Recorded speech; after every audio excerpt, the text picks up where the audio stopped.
Hola, ¿qué tal, hermanos? Qué gusto estar reunidos un domingo más juntos para exaltar a nuestro Dios y para estudiar su palabra. En este momento queremos animarte a que nos ayudes a compartir esta transmisión de una forma muy fácil, muy sencilla. Únicamente tienes que ir a tu Facebook, entrar a la página de Iglesia Bautista Reforma y en la parte inferior de esta transmisión darle compartir. Es muy fácil y de esta forma podemos alcanzar a que más personas puedan escuchar el mensaje.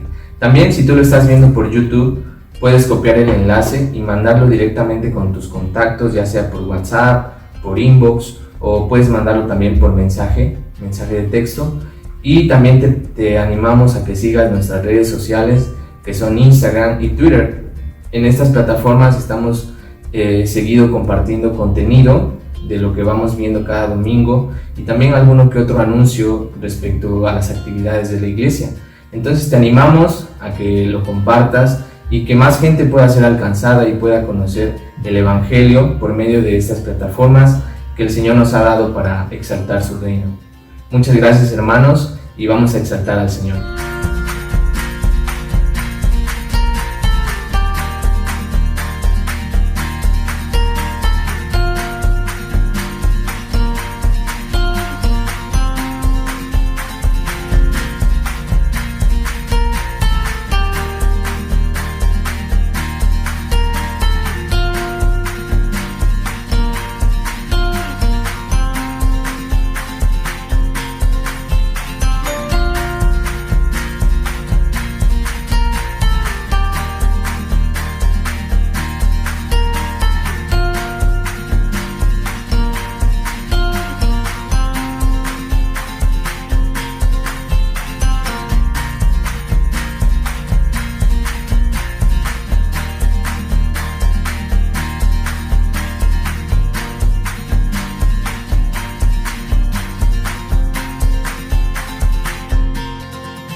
Muy buenas tardes, queridos hermanos de la Iglesia Reforma.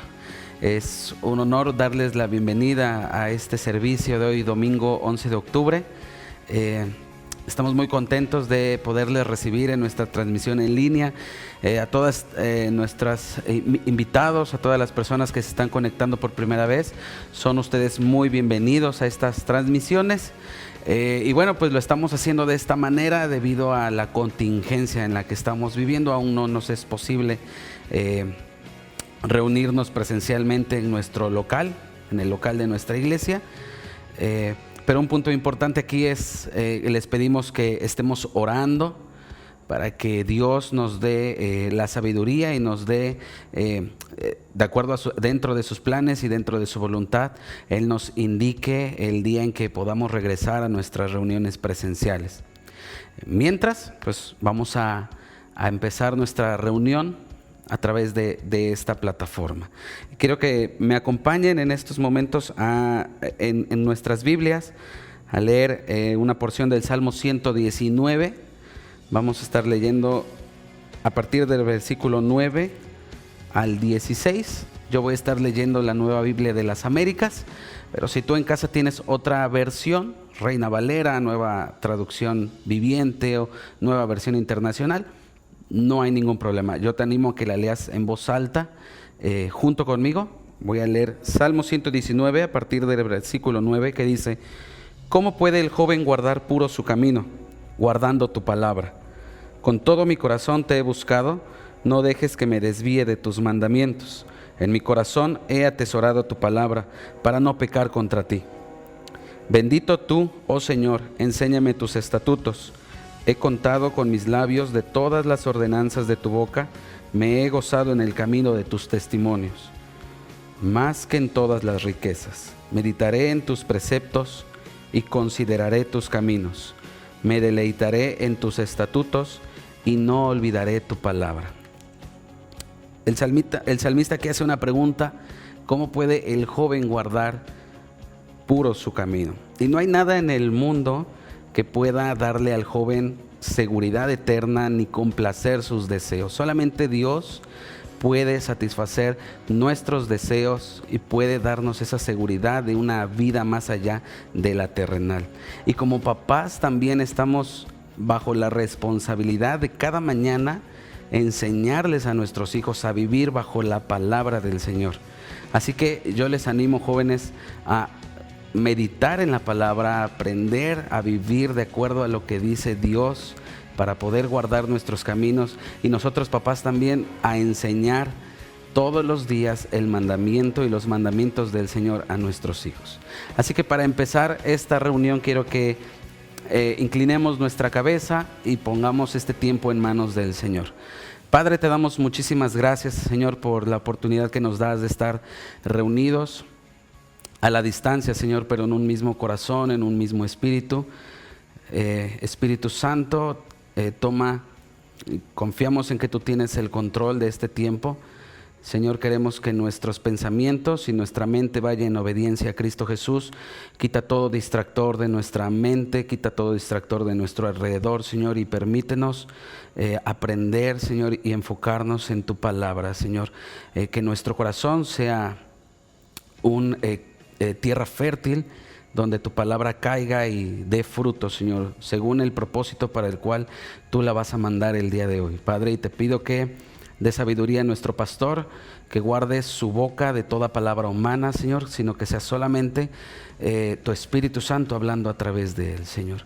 Te pido, Padre, que nos enseñes, Espíritu Santo, a exaltar a Jesucristo y nos guíes al Padre, a su presencia, y podamos bendecir su santo nombre el día de hoy y toda nuestra vida, Señor. En el nombre de Cristo Jesús. Amén.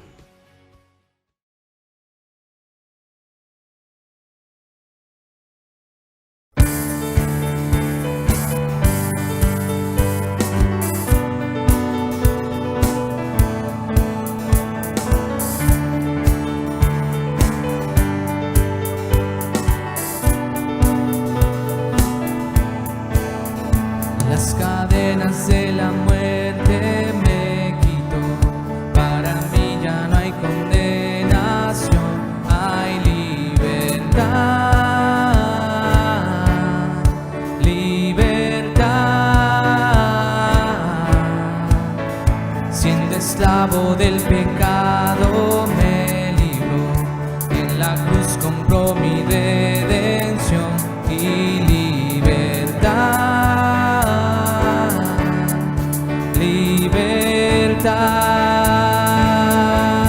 Rompió mis cadenas, me dio vida nueva y al fondo del mar echó mi maldad, lavó mis pecados y me ha perdonado. Solo en el nombre de Jesús hay libertad.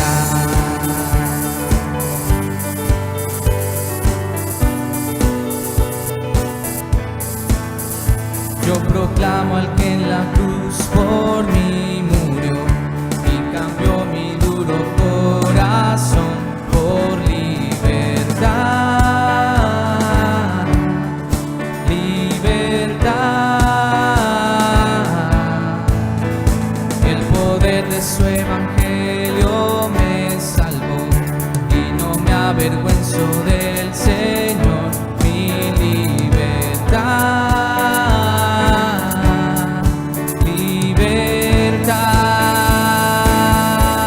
Rompió mis cadenas, me dio vida nueva y al fondo del mar echó mi maldad, lavó mis pecados y me ha perdonado.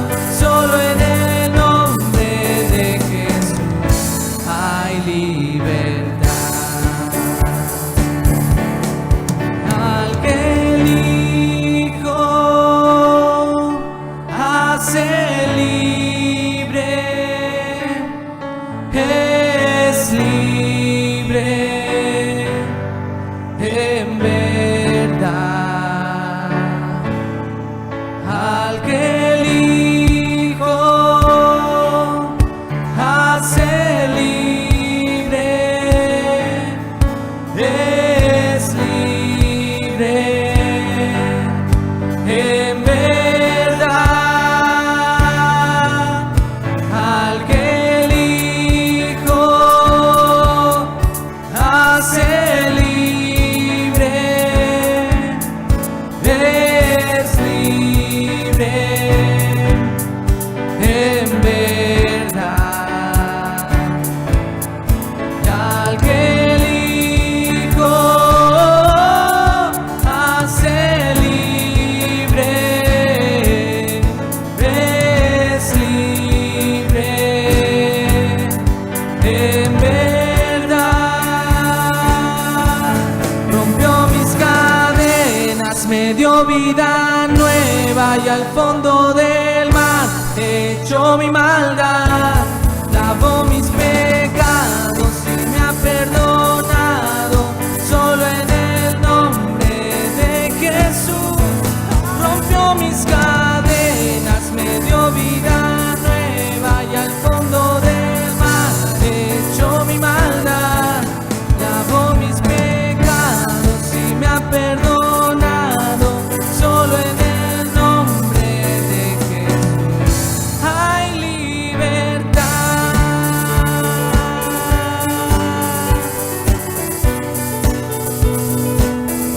Hay libertad.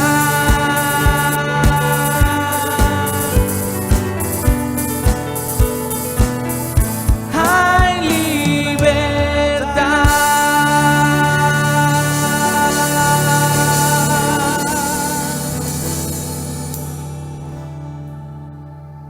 Darle para glorificar su nombre. Dice la Biblia que si las enumeráramos no podríamos terminar nunca. Sus maravillas son infinitas. Amén. Exaltemos su nombre.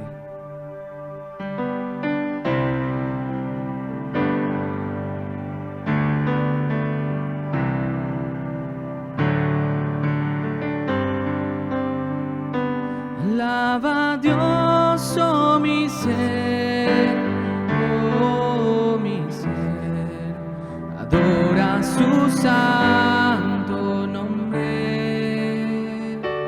canta con gratitud, oh mi ser, adora su santo nombre.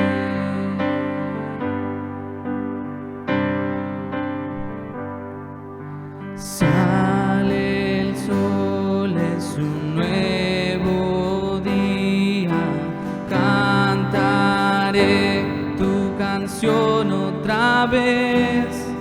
No importa lo que pase o lo que esté por delante, yo cantaré hasta la noche.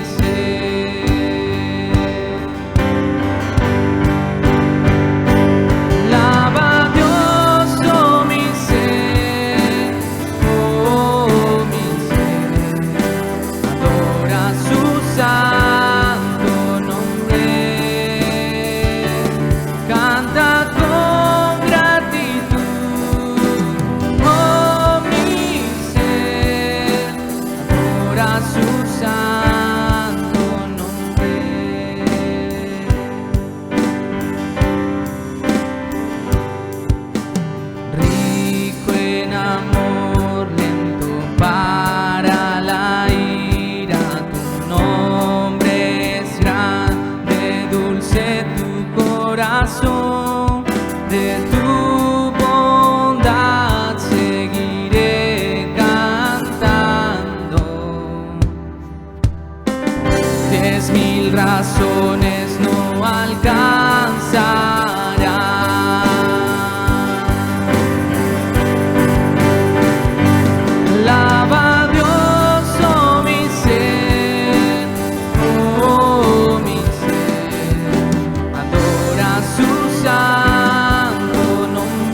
y mi final se acerque ya. Mi alma cantará eterna alabanza, y 10.000 años no alcanzará.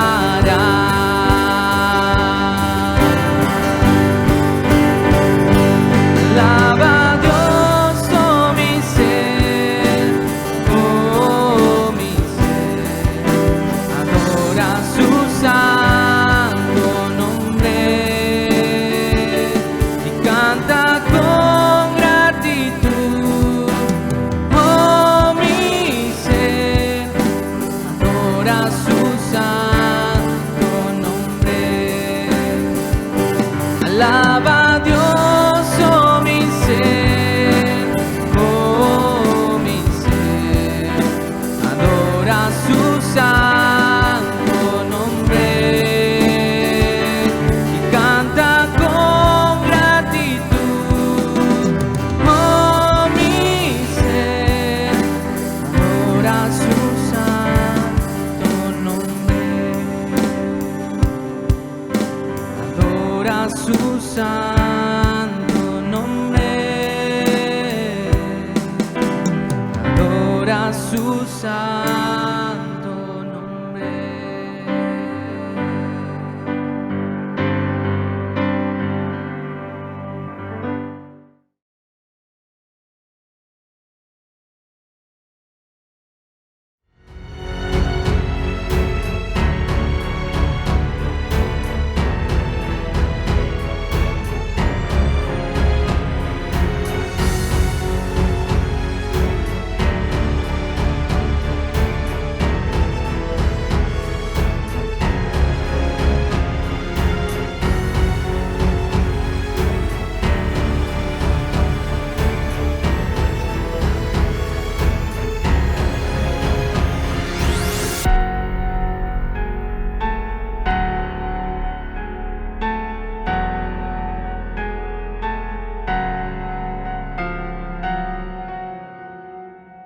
Amada familia Reforma, un privilegio nuevamente estar juntos en un mismo espíritu por medio de su palabra. El Evangelio nos une, somos una familia por medio de Cristo Jesús, quien ha comprado con su sangre nuestra vida y ha hecho una sola familia de todas las naciones y de todos los pueblos. Nuestro estudio de Romanos, ahora continuando en el capítulo 2, versículos 17 al 29, hemos titulado a nuestro estudio El poder del Evangelio.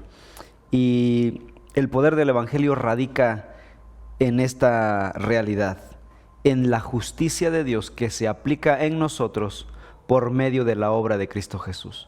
Él tomó nuestro pecado en la cruz y pagó la deuda que nosotros teníamos ante Dios. Y cuando nosotros creemos en Cristo, esa fe es tomada como crédito, y la justicia de Cristo que Él gana en la cruz se nos es aplicada a nosotros. Ese es el poder al que se refiere Pablo. ¿Cómo lo sé? Romanos 1, versículos 16 y 17. Porque no me avergüenzo del Evangelio, pues es el poder de Dios para salvación a todo aquel que cree. Luego el versículo 17. Porque en el Evangelio la justicia de Dios se revela por fe y para fe. Y luego la conclusión. El justo por la fe vivirá, porque por medio de la fe se apropia de la justicia de Cristo Jesús. Entonces, por la fe vivirá, porque es justificado por la fe. Bien, esta sección que estamos a punto de terminar, capítulos 1 al 3, habla acerca del estatus de la humanidad. La humanidad está bajo la condenación de Dios. Hemos visto a 3 sectores de la sociedad. Hemos hablado de los gentiles, paganos, quienes se han pervertido, quienes han rechazado toda la revelación de Dios. Y por otro lado, hay una clase, contra todos los pronósticos, hay una clase de gentiles quienes son moralmente correctos.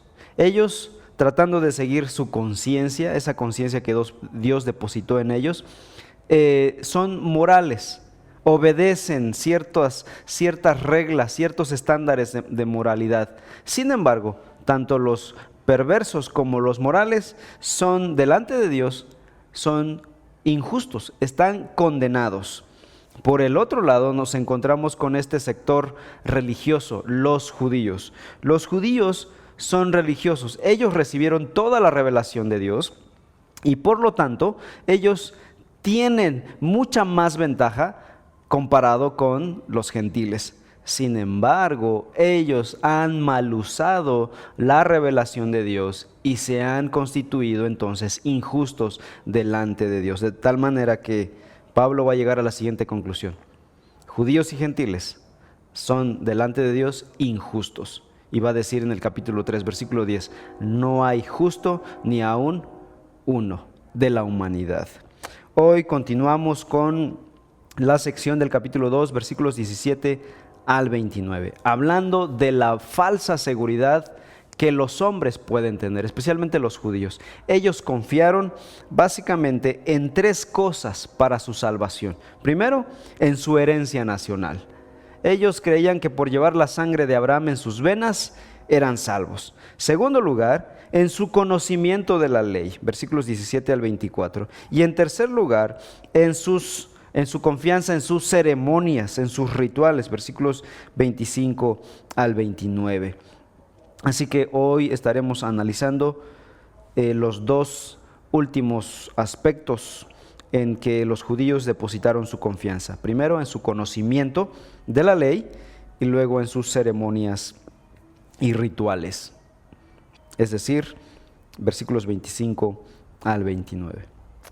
Jesús se encargó de desmantelar esta falsa seguridad de los judíos cuando predicó el Sermón del Monte. Mateo 5, 19 al 20 dice: cualquiera pues que anule uno solo de estos mandamientos, aun de los más pequeños, y así lo enseñe a otros, será llamado muy pequeño en el reino de los cielos.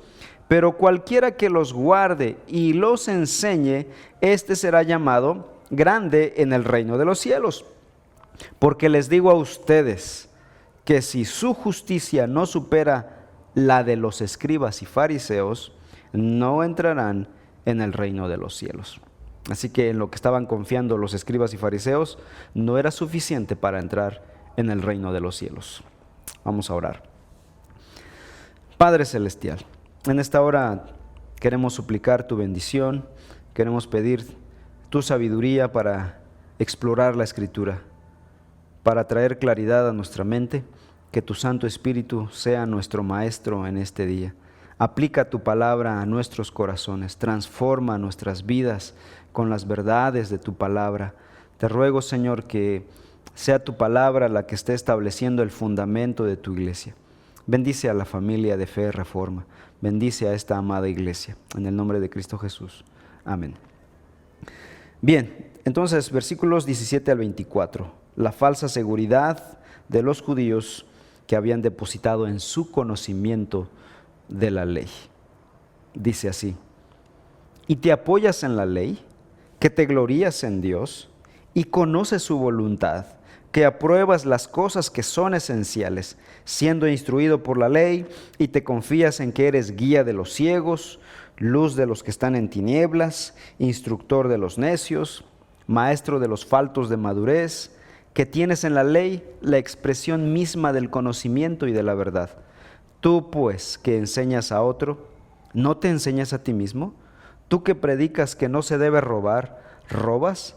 Tú que dices que no se debe cometer adulterio, ¿adulteras? Tú que abominas a los ídolos, ¿saqueas templos? Tú que te jactas de la ley, violando la ley, ¿deshonras a Dios? Porque tal como está escrito, el nombre de Dios es blasfemado entre los gentiles por causa de ustedes. La semana pasada alcanzamos a analizar los versículos 17 al 20. Hoy comenzaremos del 21 en adelante. Dice el apóstol: tú pues que enseñas a otro, ¿no te enseñas a ti mismo? Tú que predicas que no se debe robar, ¿robas? Tú que dices que no se debe cometer adulterio, ¿adulteras? Tú que abominas a los ídolos, ¿saqueas templos? Ciertamente los judíos conocían la ley, y eso no es malo. Es bueno conocer la ley, es bueno conocer la revelación de Dios. El problema es cómo usas el conocimiento de la ley y cómo interpretaron los judíos la ley. Ese es el gran problema y ese fue el gran problema de los judíos. Esa fue la piedra de tropiezo de los judíos.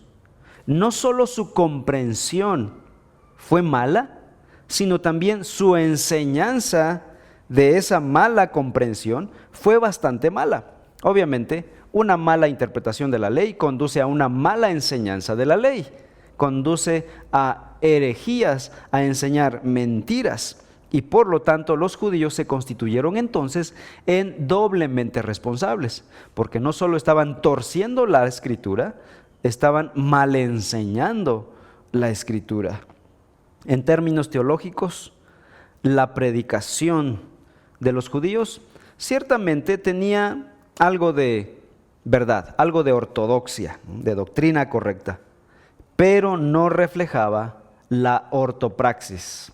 Como dicen los teólogos, una buena ortodoxia o una ortodoxia debe llevar a una ortopraxis, es decir, la doctrina correcta debe llevar a la práctica correcta. Pero en el caso de los judíos no había esa coherencia. Había cierta ortodoxia, pero no había ortopraxis, no había una práctica de la doctrina bíblica, no había una vida de piedad.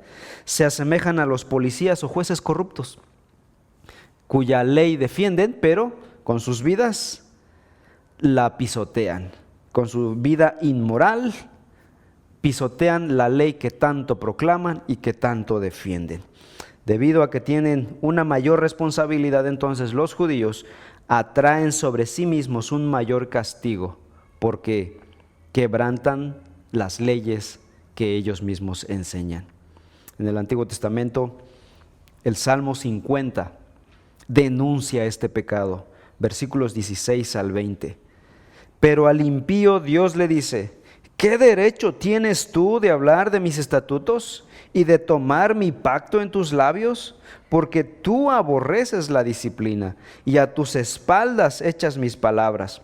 Cuando ves a un ladrón, te complaces con él, y con adúlteros te asocias.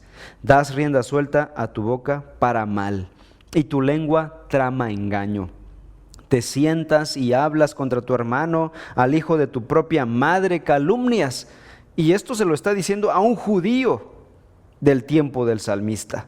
Hay una denuncia y dice: ¿qué derecho tienes de hablar la ley de Dios? ¿Qué derecho tienes de tomar la palabra, de tomar mi pacto en tus labios? No tienes derecho, tu vida te ha negado ese derecho.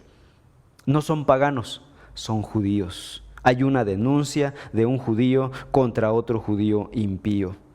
Los maestros, cuando enseñamos, tenemos una doble responsabilidad.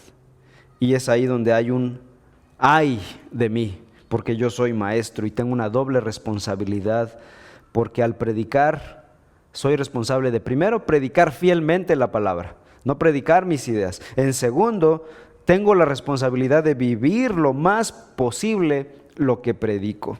Santiago 3:1 con razón dice: hermanos míos, no se hagan maestros muchos de ustedes. ¿Por qué? Porque recibiremos un juicio más severo. Así que hacerse maestro, desear predicar la palabra de Dios es bueno, pero tenemos esta doble responsabilidad. Y los judíos entonces tenían esta doble responsabilidad. Recibieron la ley para enseñar al mundo la ley, pero debían vivir conforme a la ley. Así como los malos maestros, recriminados por el salmista en el Salmo 50, el judío hipócrita del tiempo de Pablo acostumbraba a enseñar a otro de forma piadosa a sus propios ojos, de forma hipócrita, pero él mismo no se enseñaba a sí mismo, dice el apóstol Pablo. Tú pues que enseñas a otro, ¿no te enseñas a ti mismo? Es la recriminación del versículo 21. Tú que predicas que no se debe robar, ¿robas? Y a continuación Pablo menciona 3 pecados específicos en los versículos 21 y 22. Robo, adulterio y sacrilegio. Versículo 21. Tú que predicas que no se debe robar, ¿robas? Pablo pregunta al judío, a un paisano suyo, y le dice: ¿robas? O sea, Pablo está haciendo una declaración aquí bastante bastante exagerada, porque está acusando a sus propios hermanos de ser ladrones. ¿Cómo robaban los judíos? Es interesante esta acusación del apóstol Pablo. ¿Los judíos que tenían la ley de Dios eran ladrones? Bueno, vamos al Antiguo Testamento. Hay algunos pasajes donde los profetas mayores denuncian el pecado de sus hermanos. Ezequiel 22:12. En ti se ha recibido soborno para derramar sangre. Has tomado interés y usura, y has dañado a tus prójimos, extorsionándolos, y de mí te has olvidado, declara el Señor Dios. Esta es una acusación del profeta Ezequiel. La palabra de Dios dice que judíos, quienes tenían riquezas, se aprovechaban de sus hermanos pobres, dándoles préstamos, pero con usura, con intereses. Y dice el Señor, los extorsionas a tu prójimo y te has olvidado de mí, dice el Señor. ¿Cómo estaba robando entonces un judío en el Antiguo Testamento? Robándole a su propio hermano al hacerle préstamos y cobrarle con intereses. En Amós capítulo 8, Amós 8:5 dice: ¿cuándo pasará la luna nueva para vender el grano y el día de reposo para abrir el mercado de trigo, achicar el efa, aumentar el siclo y engañar con balanzas falsas? Esta es otra forma de engañar de los judíos y de robar al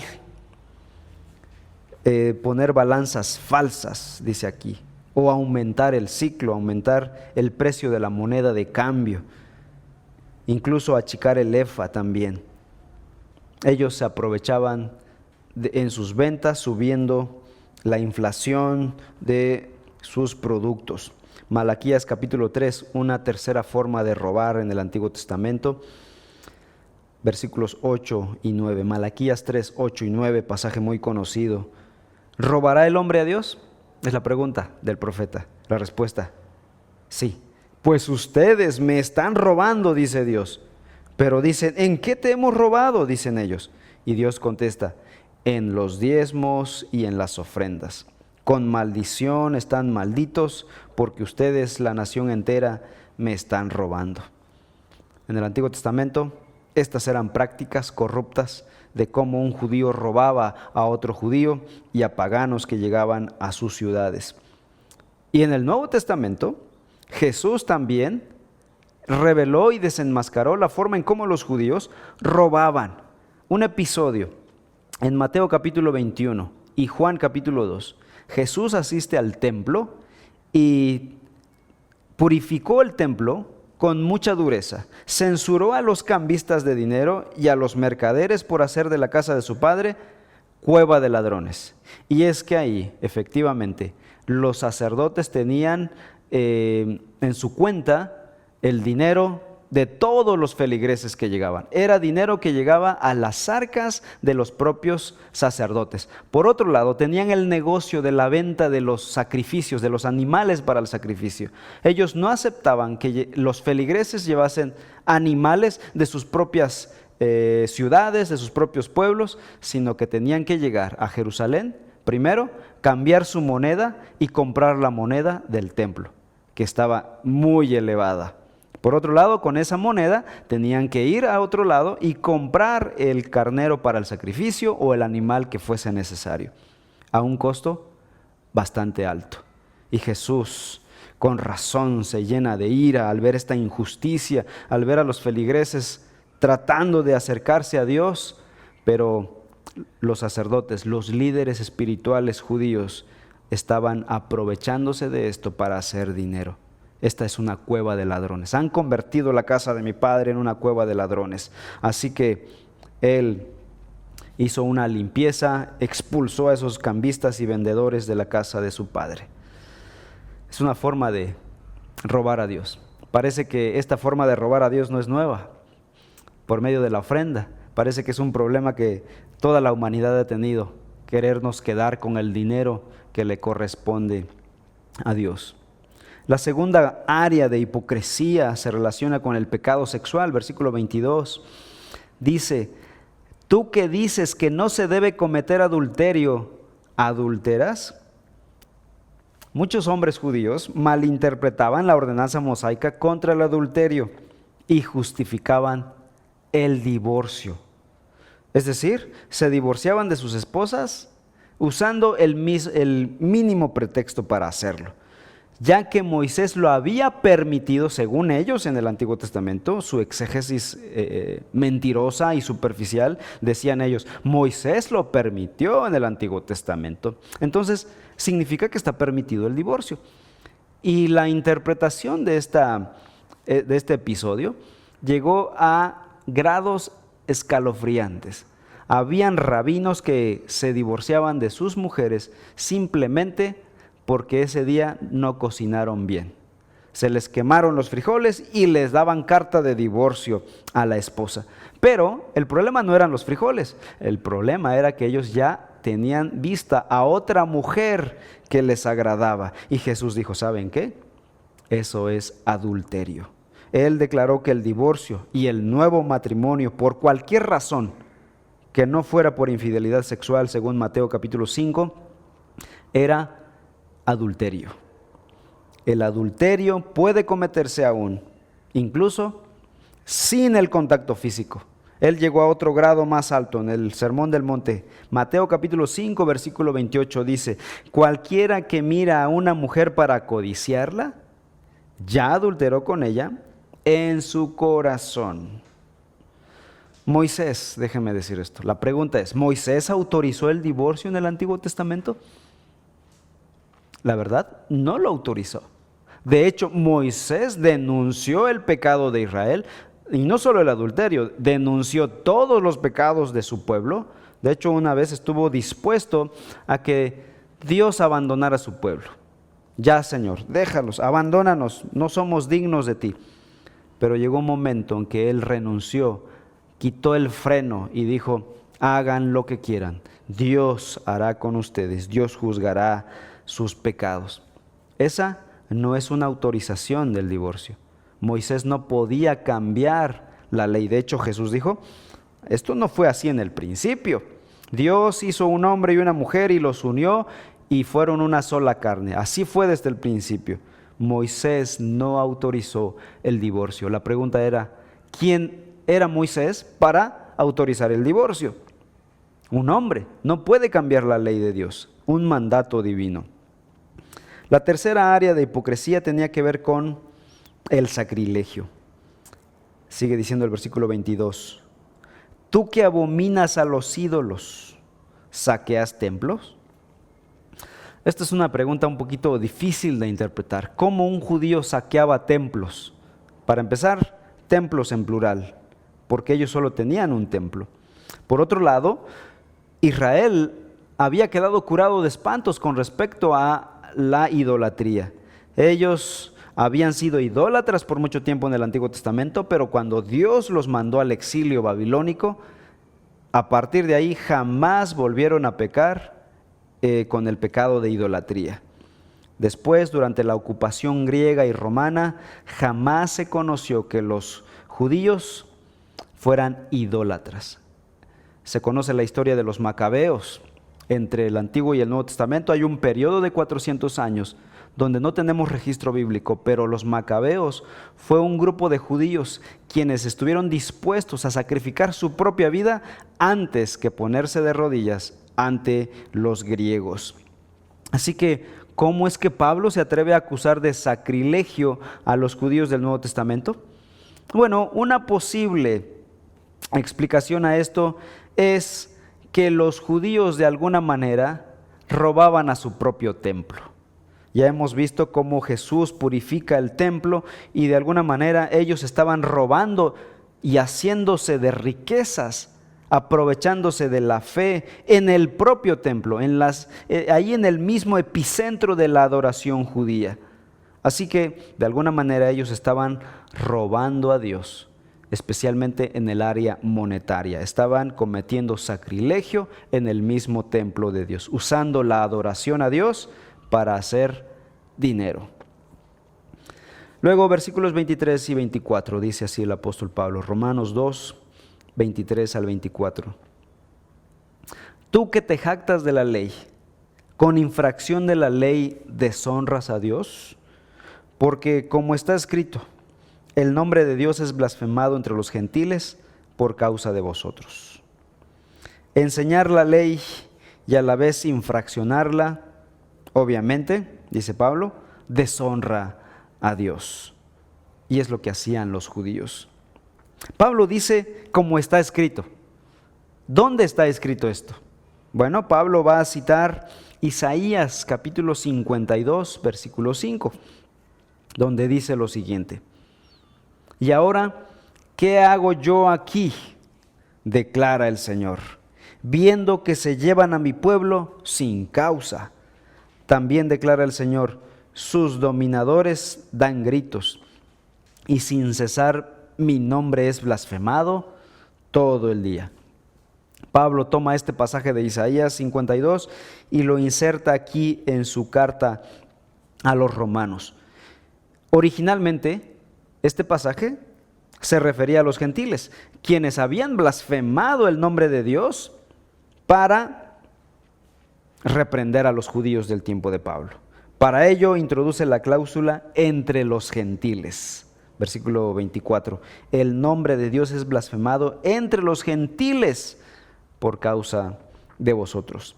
Es decir, así como los paganos en el Antiguo Testamento habían blasfemado el nombre de Dios, los judíos en el Nuevo Testamento están blasfemando el nombre de Dios. El propio pueblo de Dios, quien se supone debe honrar a Dios, está actuando como un pueblo pagano, deshonrando a Dios, pisoteando el nombre de Dios al deshonrar su palabra. ¿Cómo deshonramos a Dios?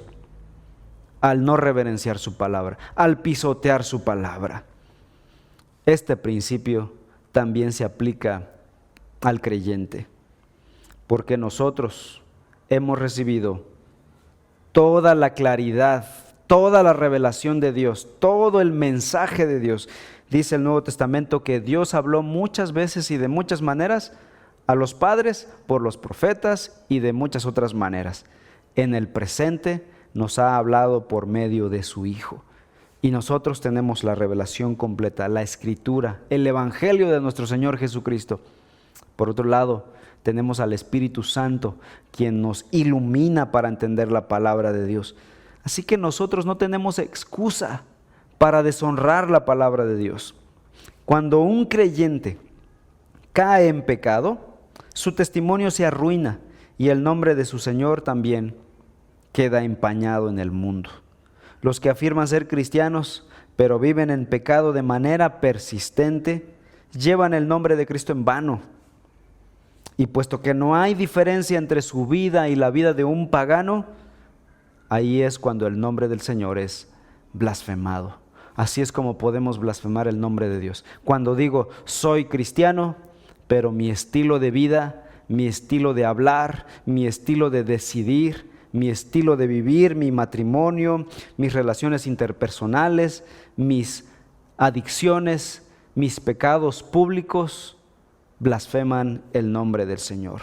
Cuando los cristianos pecan abiertamente, públicamente, es entendible que el mundo ignore a Dios, ridiculice a Dios, se burla de Dios. Miren esos cristianos que dicen creer en Dios. Por lo tanto, esos incrédulos tienen pocas ganas de arrepentirse y creer en Cristo Jesús. Si esos viven así, ¿yo cómo voy a vivir si lucho con estos pecados? Y es ahí cuando el nombre de Dios es blasfemado. Mi querido hermano, nuestro testimonio tiene mucho peso. Nuestro testimonio puede ser de bendición para impactar a los no creyentes o puede ser de tropiezo a los no creyentes. Así que comprométete con el Señor. Pídele al Señor que te ayude en tu testimonio público. ¿Cómo vives en tu comunidad? Si pudiéramos hacer un sondeo en tu colonia, en tu barrio y preguntarle a tus vecinos, ¿qué piensas de fulano de tal? ¿Qué piensas de esa familia? ¿Qué dirían de ti? ¿Que es una familia que vive sus convicciones bíblicas? que vive lo que cree o que son hipócritas? ¿Qué dirían de nosotros? Hermanos, nosotros somos representantes de Dios en el mundo. La palabra cristiano significa pequeño Cristo. Es decir, representamos a Cristo en el mundo. Llevamos un gran nombre, somos una representación de alguien muy importante. Tiene peso. Así que no usemos el nombre de cristiano a la ligera. No pisoteemos, no blasfememos el nombre de Dios con nuestro testimonio. Los judíos entonces habían confiado en su conocimiento de la ley, pero ellos mismos no obedecían la ley, no guardaban la ley y de esa manera blasfemaban a Dios. Así que su conocimiento de la ley, más que salvarlos, los condenaba más. En tercer lugar, una tercera falsa seguridad de salvación era la seguridad en el ritual. ¿A qué ritual nos referimos? Vamos a leer versículos 25 al 29. Pues ciertamente la circuncisión es de valor si tú practicas la ley, pero si eres transgresor de la ley, tu circuncisión se ha vuelto incircuncisión. Por tanto, si el incircunciso cumple los requisitos de la ley, ¿no se considerará su incircuncisión como circuncisión? Y si el que es físicamente incircunciso guarda la ley, ¿no te juzgará a ti, que aunque tienes la letra de la ley y eres circuncidado, eres transgresor de la ley? Porque no es judío el que lo es exteriormente, ni la circuncisión es la externa en la carne, pues es judío el que lo es interiormente, y la circuncisión es la del corazón, por el Espíritu, no por la letra, la alabanza de lo cual no procede de los hombres, sino de Dios. ¿A qué rito nos referimos? Al rito de la circuncisión. Los judíos habían depositado tanto su confianza en que estaban circuncidados que ellos creían que ya estaban en el cielo. Habían asegurado el cielo simplemente porque habían sido circuncidados cuando eran bebés. Muchos judíos estaban confiando más en este ritual que en Dios mismo. Su fe estaba puesta en esto que habían hecho. ¿Qué era la circuncisión? La circuncisión es un tema que ruboriza hablarlo públicamente, porque era una cirugía pequeña que se hacía en el miembro del varón cuando era bebé.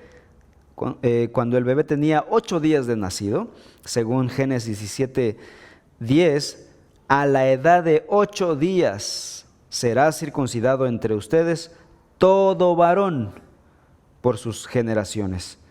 Dios le había instituido esta circuncisión o este ritual como parte, como una marca del pacto que Dios había hecho con Abraham y le ordenó: cada uno de tus descendientes varones llevará esta marca en su cuerpo, será circuncidado, tendrá esta cirugía. ¿Qué simbolizaba? ¿Por qué Dios ordenó la circuncisión? ¿Cuál era el significado de este ritual? Esta pequeña cirugía representaba simbólicamente, esto es un símbolo simplemente, de la pecaminosidad del hombre que se transmite de generación en generación. El órgano reproductor del varón necesitaba purificarse porque el hombre es tan pecaminoso en su misma naturaleza y necesita esta limpieza profunda que representa una limpieza del corazón. Es decir, la cirugía en el miembro del varón representaba algo más, representaba purificación espiritual en el corazón del hombre. Estaba tan pervertido que esta perversión se transmitía de generación en generación. ¿Cómo nos reproducimos los seres humanos? Bueno, por medio de los órganos genitales. Es ahí donde Dios pasa el ADN de un ser humano a otro ser humano. Entonces, por esa razón Dios quiso escoger esa parte del cuerpo para hacer la cirugía. No, la cirugía no iba en la mano, en la cabeza o en el pie, sino quiso hacerlo ahí para simbolizar que por medio de ello nuestro pecado se transmite de generación en generación. La circuncisión era un símbolo de que Dios estaba purificando el corazón del hombre. Este símbolo llegó a ser tan importante para los judíos que llegó a ser muestra de ser judío. Ser judío era ser circuncidado, o ser circuncidado era ser judío. Pero el rito mismo no tenía ningún poder espiritual para salvar. Repito, el rito mismo no tenía ningún poder para salvar. Simplemente era un símbolo de una realidad mayor, de una purificación mayor, de una purificación espiritual en el corazón. Versículo 25 dice Pablo: pues ciertamente la circuncisión es de valor, pero si practicas la ley, es decir, si no la practicas, no vale. La circuncisión tiene valor si se vive en obediencia a la voluntad de Dios. Así que para el judío que obedecía la ley, la circuncisión sí tenía mucho valor, porque representaba su relación con Dios, su relación de pacto con Dios, las bendiciones de Dios, la bondad de Dios, la protección de Dios. Sigue diciendo el 25. Pero si eres transgresor de la ley, tu circuncisión se ha vuelto incircuncisión. Así que para el judío que no obedecía la ley, para el judío malvado, su circuncisión física externa no tenía ningún valor. Pablo, inspirado por el Espíritu Santo, está anulando la circuncisión física de aquellos hombres que no obedecían la ley. Un judío que transgrediera la ley continuamente estaba demostrando que no tenía una relación salvífica con Dios. Y por lo tanto, estaba en el mismo nivel que un pagano alejado de Dios, como un incircunciso. Aunque el judío estuviera circuncidado físicamente, su circuncisión equivalía a incircuncisión, es lo que está diciendo Pablo. El judío desobediente, aunque esté circuncidado físicamente, es como un pagano incircunciso. Pero si eres transgresor, dice el 25, si eres transgresor de la ley, tu circuncisión se ha vuelto incircuncisión.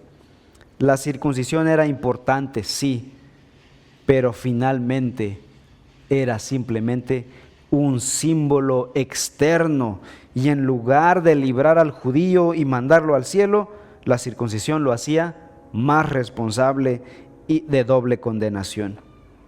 De hecho, la circuncisión era más una marca de juicio, es decir, si no guardas este pacto, estás perdido. Era una señal de obligación de guardar la ley. Si no guardas la ley, pierdes tu libertad. Era un recordatorio constante para los judíos de que eran pecadores en el mismo ADN de su ser, y la obligación que tenían entonces de obedecer la ley de Dios. Pablo dice en Gálatas 5:3, otra vez testifico a todo hombre que se circuncida, que está obligado a cumplir toda la ley. Es decir, si te vas a circuncidar, estás obligado a guardar toda la ley. Si no puedes, tu circuncisión es equivalente a incircuncisión. No vale nada. Así que la circuncisión era una marca de obligación legal. Para el tiempo de Pablo, incluso el rito de la circuncisión se había envuelto en tantas supersticiones que mucha gente decía: ningún judío circuncidado verá el infierno. Una superstición. Estaban malinterpretando la señal externa de la circuncisión. Otros decían: la circuncisión nos salva del infierno. Gracias a la circuncisión somos salvos, decían algunos judíos. Otros llegaron a decir lo siguiente: Dios juró a Abraham que ninguno que fuera circuncidado sería enviado al infierno. Abraham se sentará incluso en la puerta del infierno para no permitir la entrada de un israelita circuncidado al infierno. Esta era una de las explicaciones típicas de la Mishnah y de otros comentarios rabínicos de la ley del Antiguo Testamento. Lo que decíamos la semana pasada. Ellos habían elevado la tradición rabínica por encima de la Escritura y creían más en lo que decían sus rabinos en lo que decía la Escritura. ¿Pero qué dice la Escritura? Jeremías 9. Jeremías 9, 25 al 26.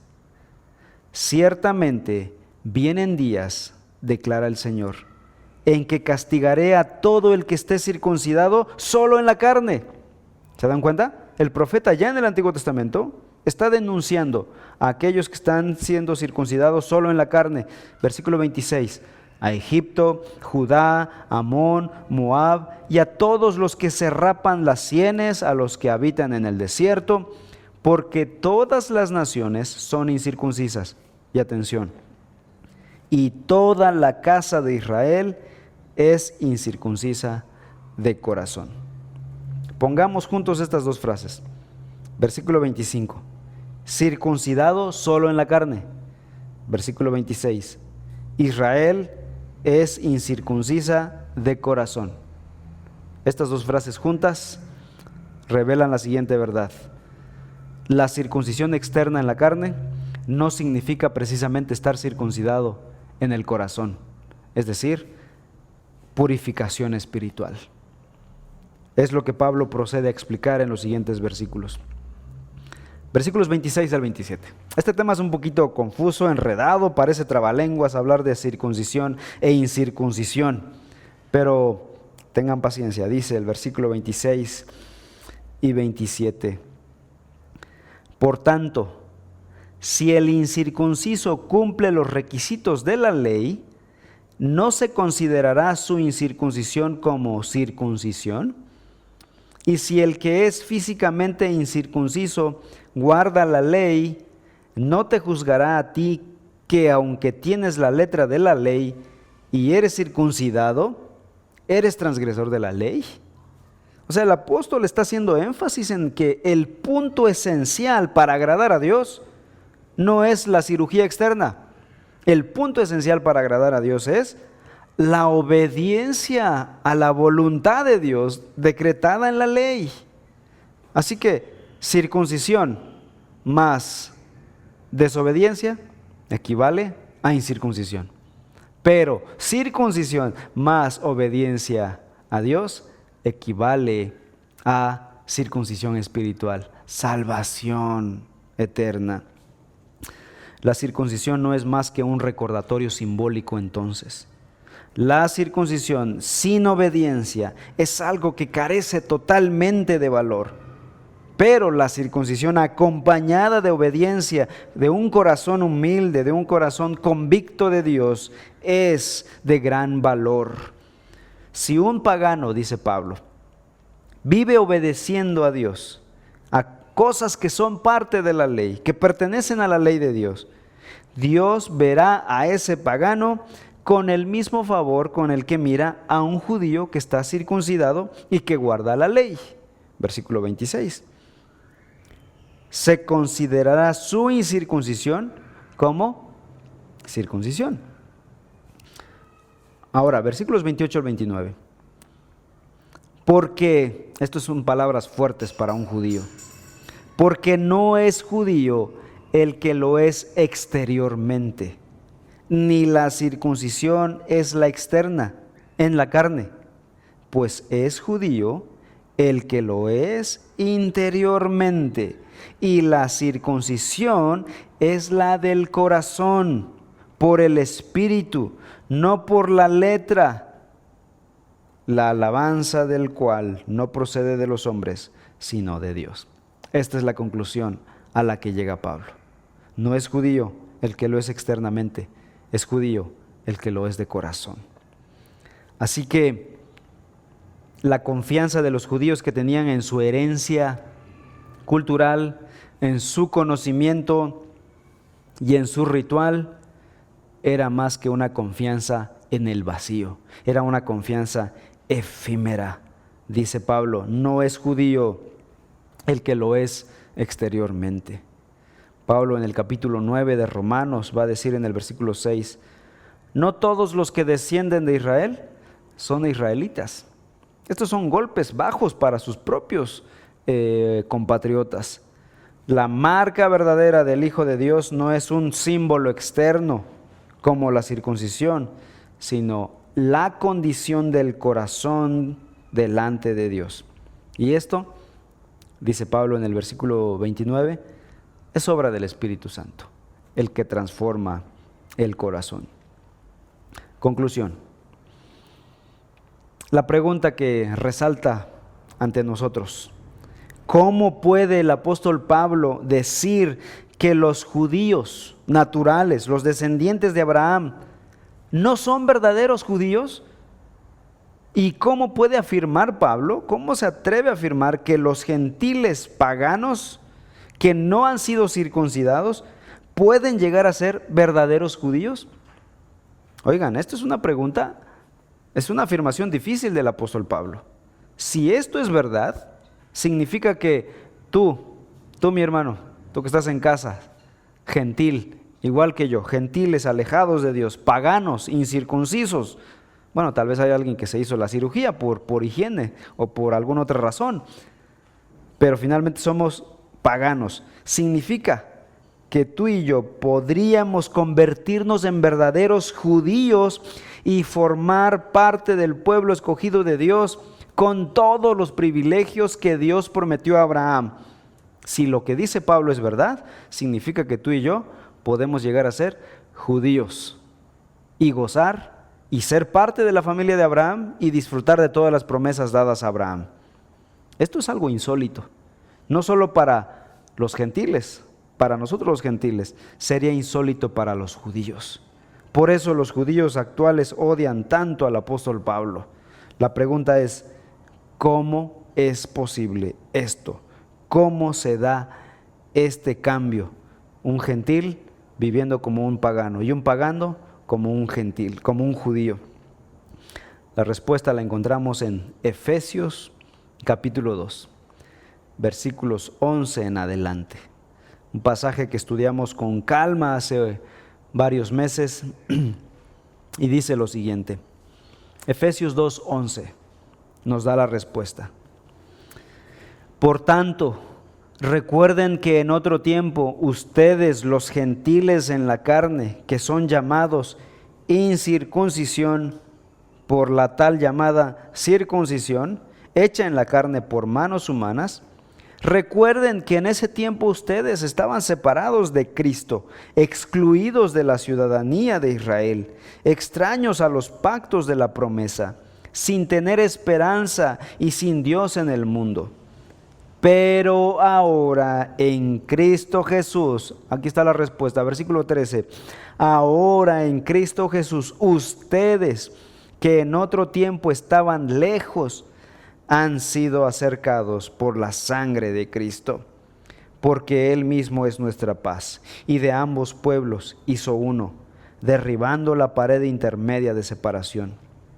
Versículo 15 más adelante, para crear en Él, en Cristo, de los dos, un nuevo hombre, un nuevo pueblo, estableciendo así la paz, y para reconciliar con Dios a los dos en un cuerpo por medio de la cruz, habiendo dado muerte en ella a la enemistad. Versículo 18, porque por medio de Cristo los unos y los otros tenemos nuestra entrada al Padre en un mismo espíritu. Y concluye diciendo el apóstol en el versículo 19, así pues ustedes, o sea nosotros, ya no son extraños ni extranjeros, sino que son ciudadanos o conciudadanos de los santos y son de la familia de Dios. ¿Cómo se da esto? Por medio de Cristo Jesús.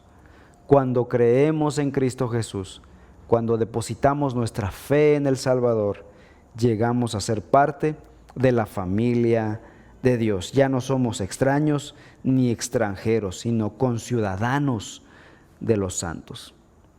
Entonces, el punto es que una persona, vamos a concluir con esto, es verdaderamente judía si cumple la ley. Es decir, si su corazón está circuncidado espiritualmente hablando. No es que abramos el corazón y hagamos una cirugía. No, hablando de la obra de transformación que hace el Espíritu Santo. Es lo que dijo Pablo en el versículo 29. Pues es judío el que lo es interiormente, o sea, en su corazón. La circuncisión es la del corazón, por medio del Espíritu Santo. ¿Quién circuncida el corazón? No es un cirujano, no es un pastor, no es un ministro, es el Espíritu Santo quien circuncida el corazón, es decir, purifica el corazón. Por medio del Espíritu Santo, entonces, llegamos a ser parte del pueblo de Dios. Y esto se había profetizado en el Antiguo Testamento. Es decir, los judíos no tenían excusa. No podían decir, es que eso no nos lo explicó Moisés, o no se le dijo bien a Abraham, o los profetas no nos dijeron bien. Deuteronomio capítulo 30. Vean lo que dijo Moisés mismo. Versículo 6. Además, el Señor tu Dios circuncidará tu corazón. O sea, va a haber una circuncisión física, sí, pero además Dios circuncidará tu corazón y el corazón de tus descendientes, para que ames al Señor tu Dios con todo tu corazón y con toda tu alma, a fin de que vivas. Es acerca de Deuteronomio 36 a lo que se refiere Pablo aquí, a la circuncisión del corazón. Y no tienes que ser judío natural para que llegues a ser parte de la familia de Abraham. De tal manera que Pablo en Gálatas capítulo 3 dice que son hijos de Abraham los que creen en Cristo Jesús. Somos hijos de Abraham por medio de la fe. El verdadero Israel es espiritual, no es físico. Es el pueblo que Cristo ha redimido de toda nación, lengua, tribu y pueblo. Gloria a Dios por esto, hermanos. Nosotros no teníamos ninguna oportunidad de llegar a ser parte de la familia de Dios, porque en nuestras venas no corre la sangre judía. Tal vez en algunos sí, pero en la gran mayoría de nosotros no es así. Pero Cristo Jesús abrió la puerta para que nosotros pudiésemos entrar y ser parte de la familia de Dios, ser parte del pueblo de Dios en el mundo. Gloria a Dios por la obra de Cristo Jesús, nuestro Salvador. Vamos a orar. Padre Celestial, te damos la gloria y el honor, porque nosotros estábamos alejados, éramos extranjeros, no teníamos ninguna oportunidad de llegar a ser parte de tu pueblo, de llegar a ser parte de esta familia, la familia de Dios. Pero por medio de tu Hijo Jesús, quien murió en la cruz del Calvario, ha hecho de los dos un solo pueblo. Y ahora los que hemos creído, los que hemos depositado nuestra fe en el Salvador, somos parte de la familia de fe, de la familia de Dios. Gracias, Señor, te alabamos. No tenemos mérito, toda nuestra gloria, toda nuestra capacidad, todo nuestro poder, todo lo que tenemos, todo lo que somos y lo que seremos para la eternidad, depende de Cristo Jesús. Te damos toda la gloria a ti, Señor. Edifica tu iglesia con tu palabra, con el Evangelio. En el nombre de Cristo Jesús. Amén.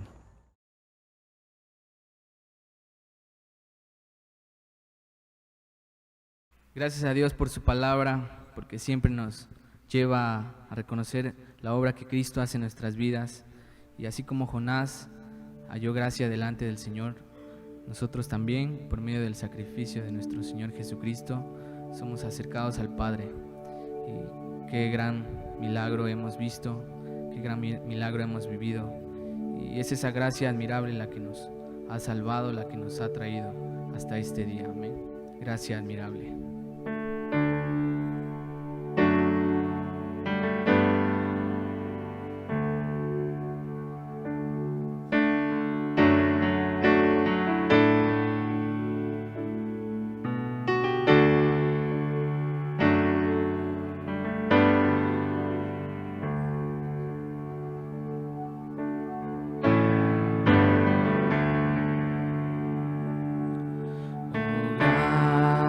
admirable, dulce es que a mi pecador salvó.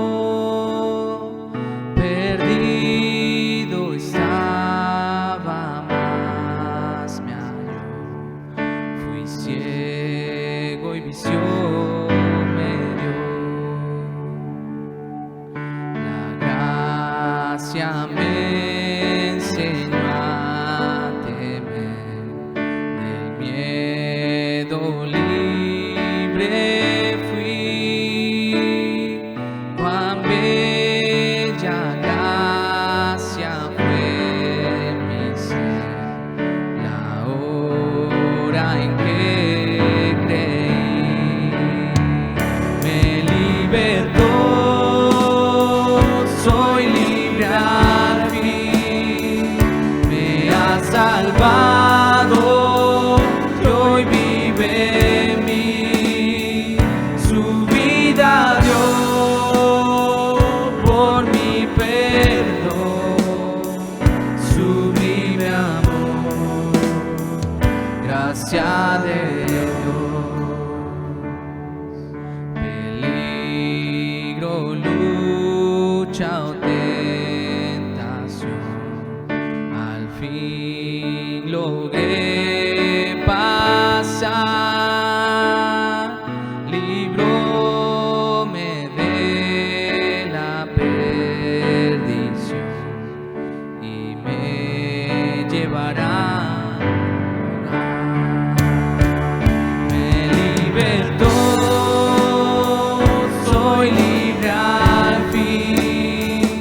Me ha salvado y hoy vive en mí. Su vida dio por mi perdón, sublime amor, gracia de Dios. Me libertó, soy libre al fin. Me ha salvado y hoy vive en mí. Su vida dio por mi perdón, sublime amor, gracia de Dios. Después de años mil de estar allí, en luz como la del sol, podremos cantar por siempre allí la gloria del Señor. Me libertó, soy libre al fin. Me ha salvado y hoy vive en mí. Su vida dio por mi perdón, sublime amor, gracia de Dios. Me libertó, soy libre al fin. Me ha salvado y hoy vive en mí. Su vida dio por mi perdón, sublime amor, gracia de Dios. Sublime amor, gracia de Dios.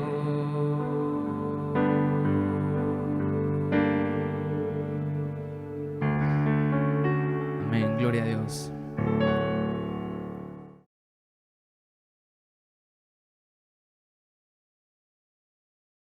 Bien, hermanos, pues después de esta enseñanza que ha mandado Dios a través de la vida de nuestro pastor, no me queda más que recordarles que nuestros servicios se transmiten a través de la plataforma de YouTube y de nuestra página de Facebook. Iglesia Bautista Reforma, todos los domingos en punto de las 12 del mediodía. Empezamos la transmisión 15 minutos antes, 11:45 de la mañana. Estos 15 minutos para dar la oportunidad de que todos nos conectemos, de que pongamos todo en orden en nuestras casas, muteamos el celular, les compartamos también a nuestros vecinos el link de la transmisión, lo compartamos en nuestras redes sociales. Y de esta manera, al compartir nuestra transmisión, podamos llevar el Evangelio también a todas aquellas personas que quizás nunca han escuchado la palabra del Señor. También queremos pedirles que sigamos orando por dirección y por sabiduría a nuestro pastor y a los líderes de la iglesia para poder discernir y poder tomar sabias decisiones sobre el próximo retorno a nuestra iglesia. Queremos tomarlas sabiamente pensando en la voluntad del Señor y también en el amor al prójimo y a nuestros hermanos, aquellos que aún no se sientan aptos para congregarse o también para aquellos que ya quieren asistir a las reuniones. Entonces les pido su apoyo de sus oraciones para tomar sabias decisiones, sabiendo y descansando en la soberanía de nuestro Dios. Sabemos que Él tiene el control de todo lo que pasa en esta vida y que ni un virus se le escapa de las manos a nuestro Creador. También las maestras de Reforma Kids están continuando con las clases para nuestros pequeños. Estas clases se van a compartir a través de un grupo de WhatsApp, así que te invito a que si no estás incluido, si eres miembro de nuestra iglesia y tienes hijos pequeños y no estás incluido en este grupo de WhatsApp, que puedas escribirnos, contactarnos a través de las redes para que te agreguemos al grupo y te puedan hacer llegar las clases. Así que, hermanos, sabemos que todos los días como cristianos vivimos en misión, así que habla, comparte el Evangelio a tus conocidos, a tus vecinos, a tus compañeros de trabajo, a aquella persona por la que has estado orando y compartiéndole. Hay que seguir compartiendo el Evangelio. Ora por esa persona a la que le estás compartiendo para que el Señor pueda transformar ese corazón de piedra en un corazón de carne que pueda recibir abiertamente la palabra del Señor. Y predica también el Evangelio. Así que vívelo también. Así que en esta hora vamos a concluir esta transmisión, nuestro servicio de adoración, dando gracias al Señor. Padre, te damos muchísimas gracias por tu palabra, Padre, que has hablado en esta tarde. Gracias, Señor, porque tú eres bueno, tú eres justo, tú eres agradable, Señor. Tu ley, Señor, tus mandamientos son agradables a nuestra vida, Señor. Y gracias al sacrificio de tu Hijo Jesucristo, podemos entrar confiadamente a tu presencia, donde tú nos purificas, donde nos lavas, donde nos limpias de toda maldad, Señor. Tu palabra dice que nos haces blancos como la nieve, Señor, y quitas todo pecado de nuestra vida, Señor. Nos ponemos delante de ti para pedirte, Señor, que día tras día nos laves, nos limpies, Señor, y nos perdones de toda maldad en nuestro corazón, Señor. Queremos, Padre, que cada día nuestro corazón, nuestro carácter, nuestro temperamento se asemeje más a tu Hijo Jesucristo, que podamos ser un reflejo de Él a través de nuestras vidas, Señor, y que con nuestra propia vida, Señor, podamos ser de impacto, ser de luz y ser la sal para esta tierra, Señor, que tanto necesita. Padre, te pedimos que guardes a nuestras familias, a nuestras esposas, a nuestros hijos, a nuestros padres, Señor. Guárdales, Señor, de todo mal, de toda tentación, de toda enfermedad, de todo contagio, Señor. Líbranos del mal, Señor. Y te agradecemos, Señor, por tu bendición que enriquece y no añade tristeza con ella, Padre. En el nombre de Cristo Jesús. Amén. Que tengan una excelente tarde, hermanos.